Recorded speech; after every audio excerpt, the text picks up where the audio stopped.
ஊரவனுக்கு கொடுத்தா என்ன செய்வான்? இவர் நல்ல மனுஷன் தெரியுமா, ஜக்காத்தண்டா சும்மா எப்போ ஒவ்வொரு வருஷமும் தேடி வந்து எனக்கு தந்துருவார் தெரியுமா, அந்த பேர் வரணும் இல்லையா? இதுக்காக என்ன செய்யறது? வெளியே போய் கொடுக்கிறது. குடும்பம் கஷ்டத்தில் இருக்கிறது, நடுத்தரவில் நிற்கிறது, கவனிப்பது கிடையாது. ஆனா ஒரு காகிதா வச்சிருப்ப, ஒரு வரவிலக்கணம் வச்சிருப்பாங்க அந்த குடும்பத்துக்கு ஏன் கொடுக்கலன்றதுக்கு. எல்லாம் கொடுத்து நன்றி கெட்டு போன சமுதாயம். இவங்கெல்லாம் திருந்த போறது இல்ல. ஊரவனுக்கு கொடுத்தா அவன் நன்றியோடையாவது நடப்பான். இவன் என்ன?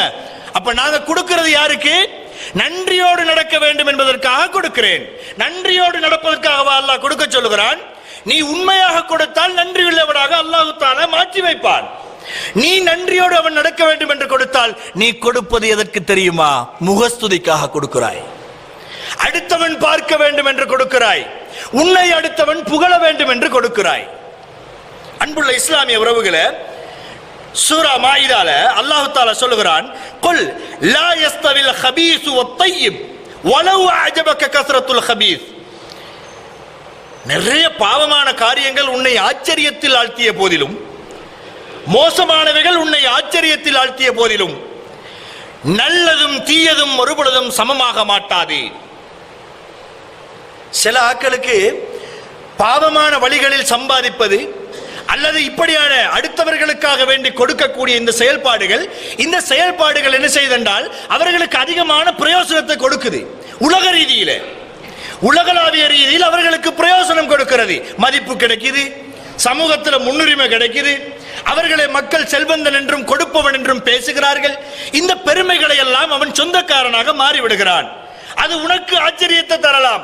ஆனால் நீ செய்யக்கூடிய இந்த செயலும் அல்லாஹ்விற்காக வேண்டி கொடுத்த ஒரு ரூபாயும் ஒரு பொழுதும் சமமாக போவது கிடையாது. ஏன்? அது நல்லது. இது நீ 1000 கொடுத்தாலும் 1,00,000 கொடுத்தாலும் கெட்டது. நல்லது 1 ரூபாய், கெட்டது 1000தோடு சமமாகாது, 1,00,000தோடு சமமாகாது. ஆனால் எம் இஸ்லாமிய உறவுகளின் சிந்தனைகளுக்கு அது விளங்குவதில்லை. ஏன் தெரியுமா? உலகத்தின் பிரயோசனங்களை மட்டுமே பார்த்து வளர்ந்த சமுதாயம் அல்லவா? உலகத்துக்காக வேண்டியே பார்த்து வளர்ந்த சமுதாயம் அல்லவா? உலகத்தை மட்டுமே நினைத்து வாழும் சமுதாயம் அல்லவா? அதனால் மறுமையின் பிரயோசனங்கள் எம்மை விட்டும் எம் சிந்தனைகளை விட்டும் அடிக்கப்பட்டதாக மாறிவிடுகிறது. அல்லாஹ்விற்காக செய்ய வேண்டும் என்பதை அல்லாஹ் எப்படி சொல்லுகிறான்? ஃபமன் கான யர்ஜூ லிகா ரப்பி. அல்லாஹ்வை சந்திக்கணும் என்கிற எண்ணம் உனக்கு யாருக்கு இருக்குதோ, ஃபல்யஅமல் அமலன் சாலிஹா, அவன் நல்லதை மட்டுமே செய்யட்டும். எங்கள யாராவது ஒருத்தர் அல்லாஹ்வை சந்திப்பதில் நம்பிக்கை இல்லாதவராக இருந்தால், நிராசை அடைந்தவராக இருந்தால், அப்படிப்பட்ட ஒரு ஆசையுள்ளவராக இல்லை என்றால் அவர்கள் என்ன செய்யட்டும்? நீ செய்யறத சொல்லி காட்டு, உலகத்துக்காக வாழ்ந்துகோ, எப்படி வேண்டுமானாலும் செய்து கொள். ஏன்? நீ தான் அல்லாஹ்வை நம்பவில்லையே, அல்லாஹ்வின் சந்திப்பை ஆசை வைக்கவில்லையே.